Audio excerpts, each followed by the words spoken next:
The internet, a force to be reckoned with, not just a meme anymore. The powers above became the sea below as the tears of hedge funds fueled the need of a bridge to bring wealth from Castle Wall Street and back to the hands of the people and their businesses. Robin Hood, once famed for letting others trade, added to the pool of tears with the liquidation of the funds that fueled these rallies. These shares were not shared at all. Robin Hood stole from the poor to make the rich more.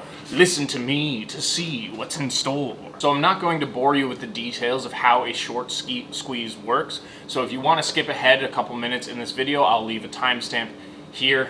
So what's essentially happening to GameStop is that most hedge funds are betting on a failing business model, and a short squeeze is created by hedge funds buying what's called short options or short option contract. A short options contract allows an individual or a fund to set a contract to buy shares in the future at a set price point, provided that this stock goes down.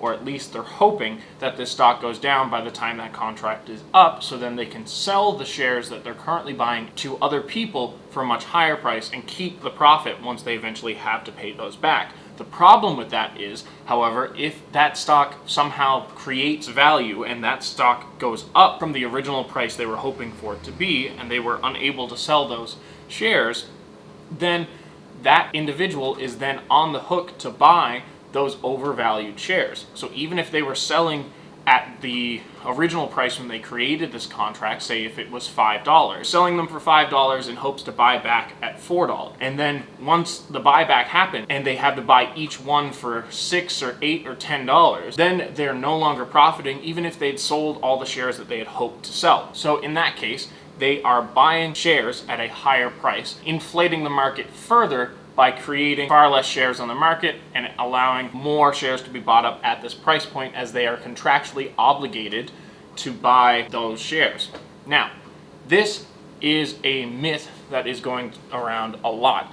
These share contracts do not necessarily have to expire. Options contract can be extended. It may require them to spend more money on interest, which is where the billions of dollars in losses are coming in these news reports about hedge funds. To say that, oh, on Monday, all of these contracts expire, so they're going to buy in and the price is going to go up, and then we are going to set all of our limit sells, so then they can't buy any of our stocks for any less than $1,000. Your limit sell has no influence on these contracts. So let's cover why the GameStop short squeeze is working. The GameStop short squeeze is working because there were more shares issued to be borrowed in these options contracts than there were available on the market. A condition like this allows any retail investor to be able to influence the price of the stock simply by taking up the stocks that would eventually be bought and sold with the lending of these option contracts, and simply hold on to them so that they cannot be sold. Your limit sell has no influence on this price. You can borrow stocks at the current market rate regardless of any individual's limit sell set. These people can borrow imaginary stocks that aren't on the market. Your stock that you are currently holding does not affect that. What does affect them is when they are trying to buy up these stocks after their contract is over. Then your share cannot be bought simply because it is currently being held, not because of a limit sell that says they cannot buy until it gets to 1,000. There are still far more people with far lower limit sells than 1,000. If the market price never gets to 1,000, then that will never sell. The reason GameStop is working is because it was caught by Reddit and Wall Street Bets before the hedge funds took notice. Now they are certainly losing money. There's a long list of stocks that have a high percentage of shorts. However, the problem with these options contracts is that everyone is aware of them.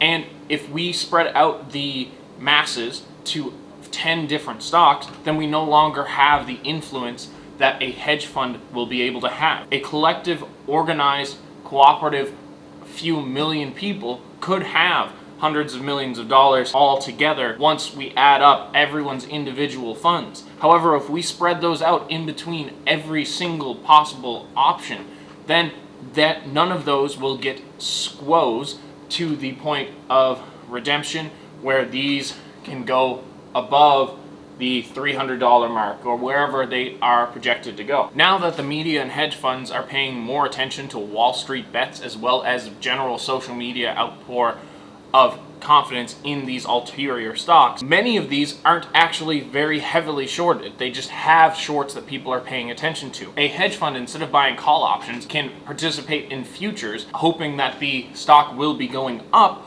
or they can simply buy and hold the stock the same way Wall Street Bets is currently trying to do, and then ride it up while everyone else believes that they're winning and causing Wall Street to cry. All of these millionaires were taking away their boats. If you believe that Wall Street, if you don't believe that hedge funds are capable of making money off of this situation, we need to talk.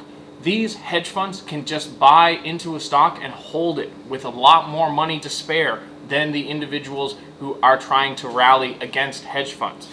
They do not have to participate only with shorts and call options. A hedge fund sees talk about a short squeeze. They may promote more shorts and call options to happen just to raise excitement for these Wall Street Bets people. But then, shortly after, buy up a ton of that stock and hold it and follow the same sentiment and strategies that the internet is trying to rally together to make them pay. So then if the stock goes up to $1,000, so does all of the hedge funds' bank accounts.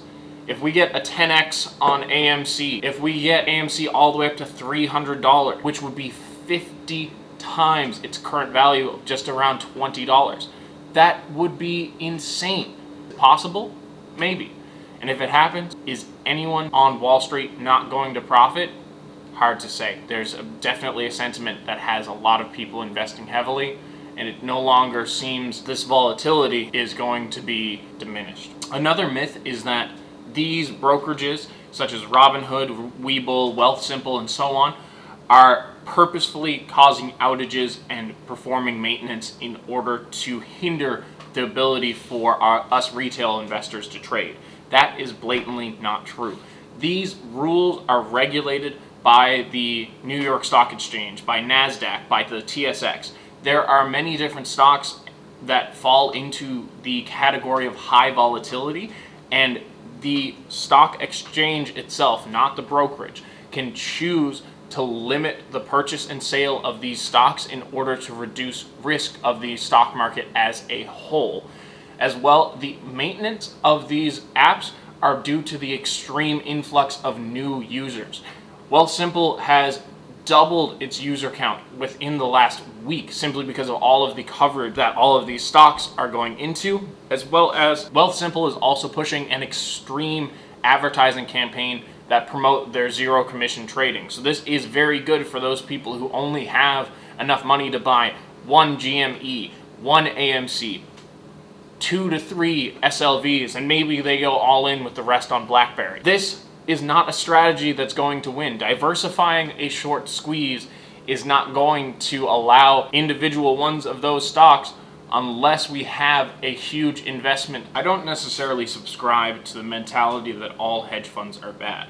I also don't subscribe to the mentality that this short squeeze is going to happen consistently and it is going to make millionaires out of nothing.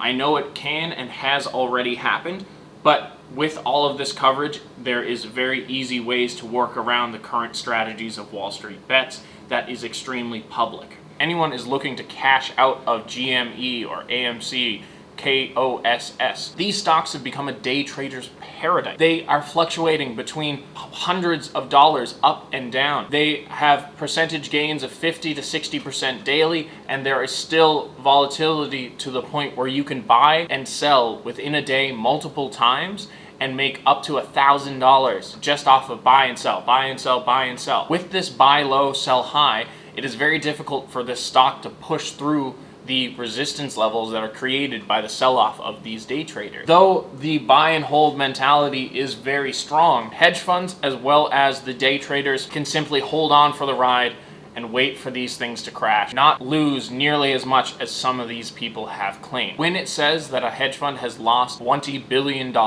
in interest payments, they may not have paid that $20 billion. It is a speculative number that it causes people to get excited. This can easily be mitigated, or more, depending on how much they are currently putting into the new promoted short squeezes.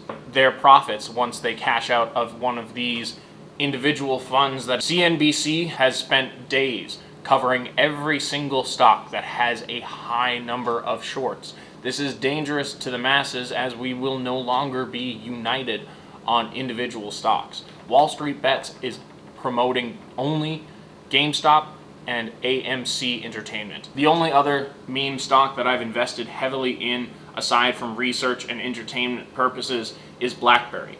It is beneficial to me that it has become a meme, because I have been investing since the beginning of my investment journey. Blackberry is currently undervalued with their technologies in self-driving. It will go up regardless of this short squeeze. People are claiming that Blackberry is in a short squeeze situation, which is clearly false. No hedge fund can reasonably bet that Blackberry is going to be going down in price.